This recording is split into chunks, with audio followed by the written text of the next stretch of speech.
지난번에 저희가 만났지만 남편분께서 정말 강해 보이시더라고요. 우리 신랑이 훨씬 강합니다. 저를 이깁니다. 무조건 이겨요. 일반인이시잖아요. 일반인이에요. 저희 신랑은 보살님들 기도 모셔다 드리고 또 굿 있을 때 짐도 실어다 드리고 뭐 이런 일도 하세요. 물론 제 일도 있지만 제가 맨날 일이 있는 건 아니니까 또 다른 분들 일 잡히면 그렇게 해서 수입료를 받고 하는 직업을 가지고 있는데 무당 남편으로서 보통 기운 가지고선 절대 못 살아요.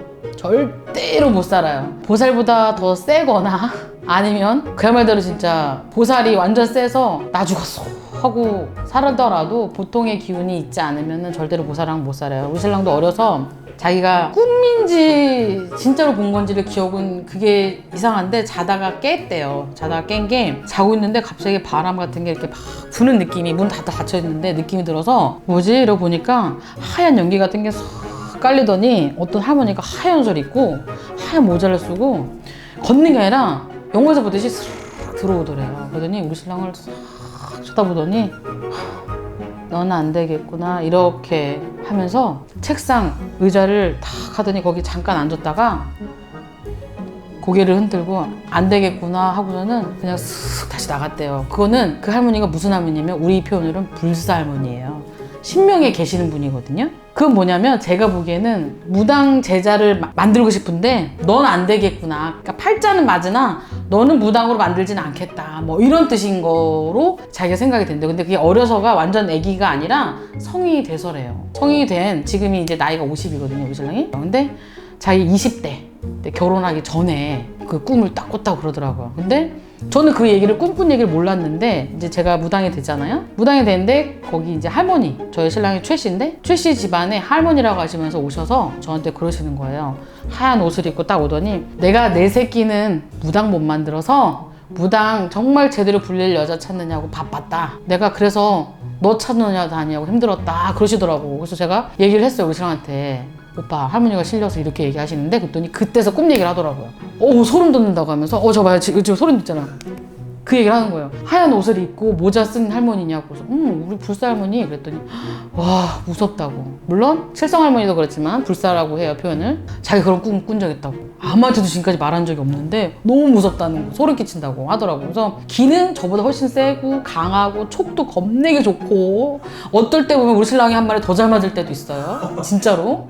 그 정도인데 우리 신랑이 무당은 안 되고 무당 마누라로는 살고 남편으로는 사는 거지. 무당 마누라를 둬서 그렇게 살아요. 그러니까 보살이 아닌 일반인이 살기에는 사실 쉬운 건 아닌데 그런 기운이 있는 사람들끼리 만나더라고요. 우리는 그렇게 해서 만났고 결국에는 그런 인연을 할머니가 맺어줬다고 말씀을 하세요. 그래서 싸우는 것보단 거의 저는 일방적이에요. 우리 신랑이 너무 기운이 세서 내 생각보다 우리 신랑이 더 눌러버리니까 알았어 이렇게 돼요. 진짜. 그래서 지금 되게 호탕해 보이시는데 우리 신랑 봐봐요. 눈 이따만하게 떠가지고 막 뭐라면 더 세요 저보다. 그래서 가끔은 그냥 당신이 무당해 이렇게 얘기를 할 때가 있거든요. 정말 말도 안 되는 소리 하지 말라고. 어디서 그런 쌀떡이는 소리 하냐. 우리 집안에 무당은 하나라고. 온전히 하나. 왜냐면 시댁 식구들 중에 목사님도 몇 분 계시고 하다못해 저희 어머님도 교회 다니시고 우리 딸도 교회 다녀요.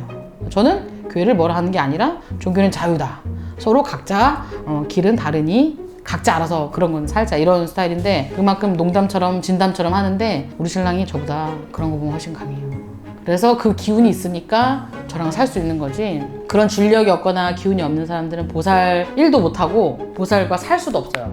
보살과 연계된 일을 하시는 분들이 굉장히 많거든요. 어떻게 보면은 무당은 못하는데 그런 기운이 있는 사람들은 그런 관련된 일을 하면서 살면 좀 그나마 괜찮아요.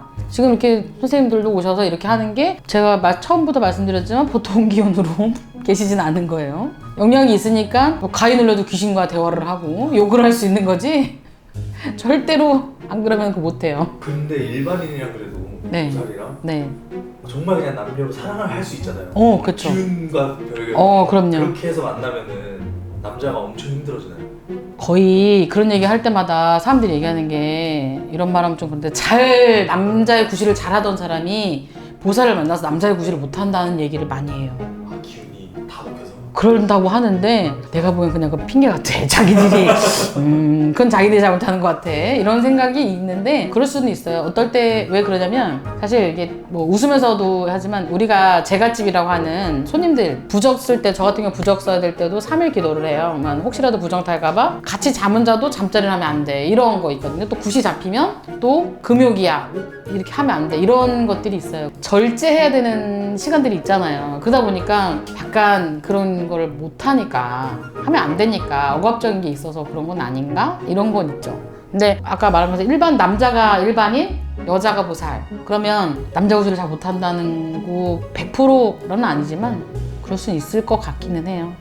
반대로 남자가 무사해, 여자가 일반인인 경우는 어떤가요? 그런데 오히려 무당이 돼서 정말 남자 역할을 못하는 남자 무당들도 많고요. 오히려 아까 제가 말씀하는 것 중에 빙의 뭐 얘기하는 것들도 있지만 남자 무당들 중에 오히려 남자의 기운이 더 강해진 사람들도 있어요.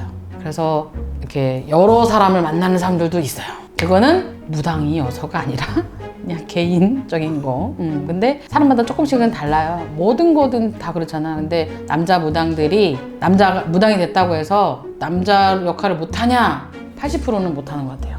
정말요? 네. 얘기 들어보면 80%는 그런 것 같아요. 이 길을 가면 아무래도 어르신들이 절제를 하는 시간을 줘요. 할 수밖에 없죠. 왜냐면 내 멋대로 인간의 세상 그대로 살면 이 길을 못 가거든요. 그러니까 좀 눌러놓으시는 경향이 있어서 남자 무당이 일반이었다 무당이 되면 남자 역할을 하기가 좀 쉽지 않은 거 저는 80%는 그렇다고 봐요.